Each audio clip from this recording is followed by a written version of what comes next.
Good morning! Welcome to Isabela! Andito na ako sa Isabela.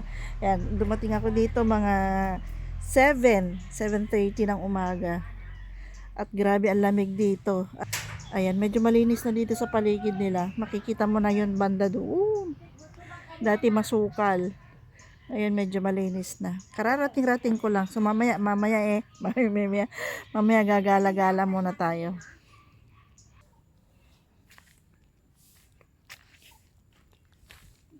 Good afternoon everyone. Time check tayo alas 4 ng hapon at andito tayo sa may kagubatan. Sa mga ilalim ng mga punong kahoy. I-check natin yung kung anong pagbabago dito sa banda dito sa fish pond ng uncle ko. Napakita ko na dati kaya lang tingnan ulit natin kung malalaki na yung mga tilapia nila rito.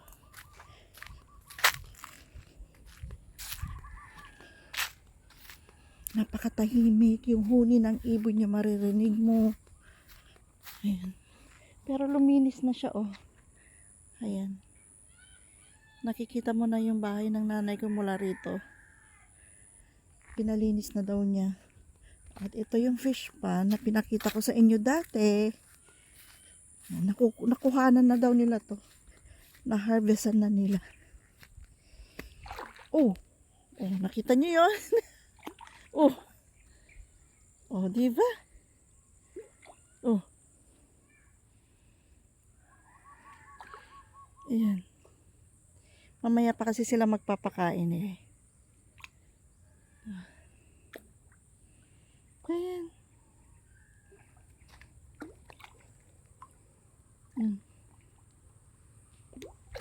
Oh.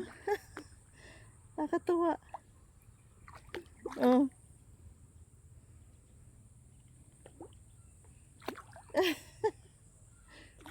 Oh, diba? Wala kasi ako makita eh. Oh.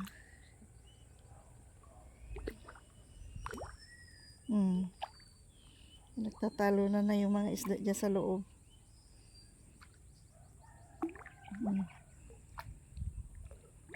Ayan ang mga pananim dyan.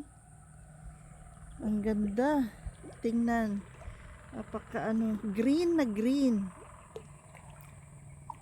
Oh, diba? Sobrang saya, sobrang sarap dito. Napaka refreshing. Oh, ayan ang okra. Ayan ang okra.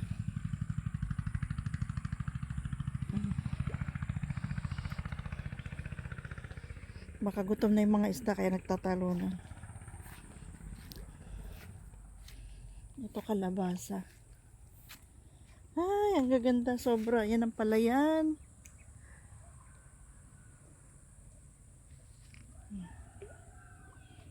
Yan, meron diyang tulay papunta doon sa gitna.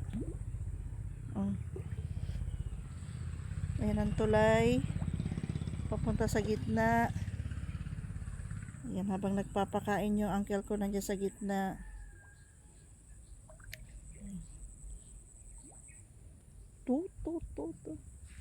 Pakatahimik. Balik na tayo. Ang mahirap lang dito yung yung signal.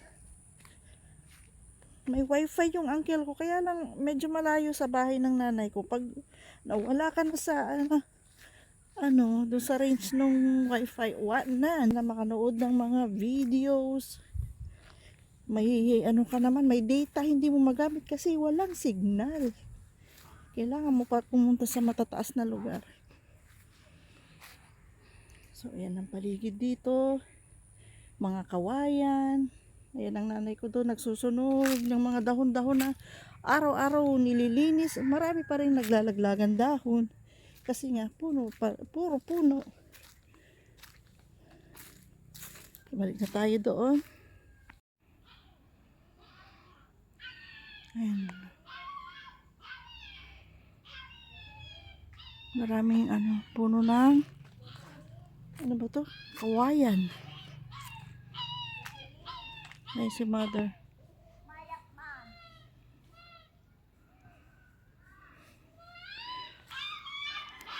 Malawak ang mga lupain dito. Ang kailangan lang talaga dito pera na pampatayo ng ng bahay. Kahit gaano kalaki ang gusto mo mong itayo, pwede. Basta may pera ka, walang problema. Kasi ang lalaki nga ng lupain dito na nakatiwang-wang. At yun ang sadya natin dito. Yung ating lupain. Yung ating lupain na nawawala. At gusto nating hanapin. Ayan. Tingnan natin kung mahahanap natin ang ating lupain. Yun ang aking mission dito ng pag-uwi. Marahabang kwento kaya lang.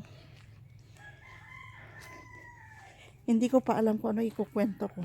Sa mga susunod na video, tingnan natin kung anong mangyayari, kung mayroon ba tayong ma-accomplish dito. O uuwi na naman tayo nga. At ito na nga pala yung itsura ng bahay na pinapagawa ng nanay ko.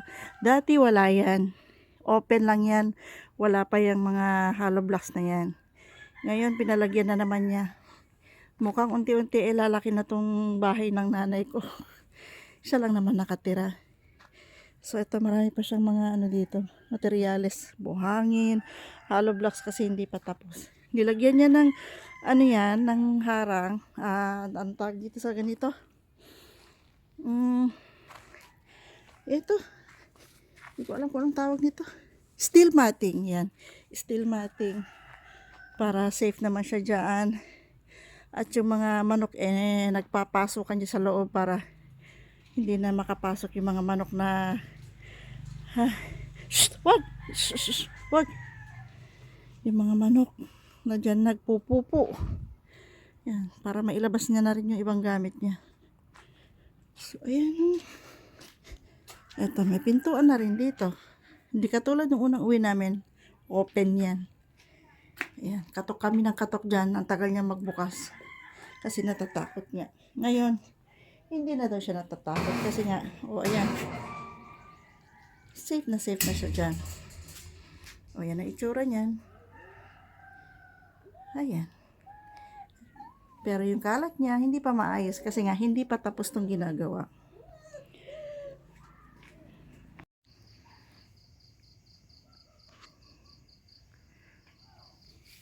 Good evening. Time check tayo, 7:30 ng gabi. At tingnan nyo naman yung paligid namin. Kung gaano siya kadilim. Napakadilim ng paligid. Napakalamig. Magwawalis tayo ngayon dahil meron ako natapakang kayamanan. Yan, natapakan ako.